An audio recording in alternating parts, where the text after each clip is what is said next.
I heard a comedian a few years ago share a story that I think is relatable to all of us, especially in the area of being open and honest. Many of us come from backgrounds where we feel like we were never good enough to receive what God has to offer, that God could not possibly love us because of the things that we've done, and oftentimes we're trying to clean up a mess we created before coming to God for healing. The truth is, there's nothing we can do or say today that would have God love us any more than He already does. He wants you as you are today, not a better version of yourself or what you think a better version of yourself looks like. That is what I found so profound about going through freedom, that I could be completely open and honest with my wife and my family, and God still loved me. And that opened the door for God to come in and clean every area of my life. This is comedian Michael Jr. He shares a story about the good room.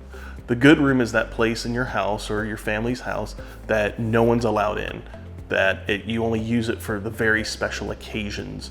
It's often the neatest and cleanest part of the house. Listen to how he compares this with a relationship with Jesus. So everybody knows what the good room is. It's that room that you can't go in there. There's plastic on the front. It's really just for looks. That's where the china is located. So I was writing this joke about the good room, and in the middle of writing this joke, God stopped me and told me to tell this story to His people. This is a story about having a relationship with Jesus. This is the story I wrote instead of writing that joke. I never finished the joke. This is the story.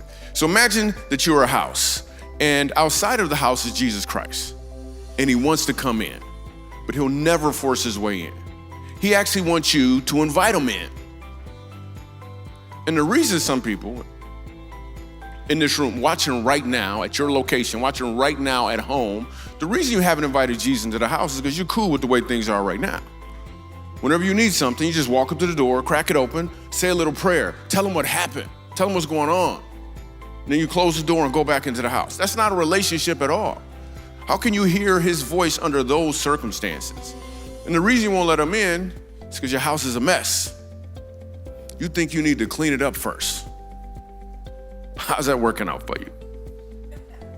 There may be drugs or pornography in the house, or you're just buying a bunch of stuff, trying to be distracted from the mess. Or relationships. You brought other people in the house hoping that they can help you clean it up, but they can't. The only one who can clean up the house is standing outside the door wearing an apron with a bucket in his hand, waiting on you to truly open the door.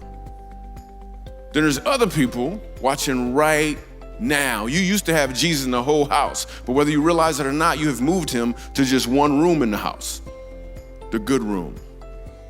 Have you ever noticed how the good room most of the time is the one right up front with the big window? So when people look in, they think the whole house is clean.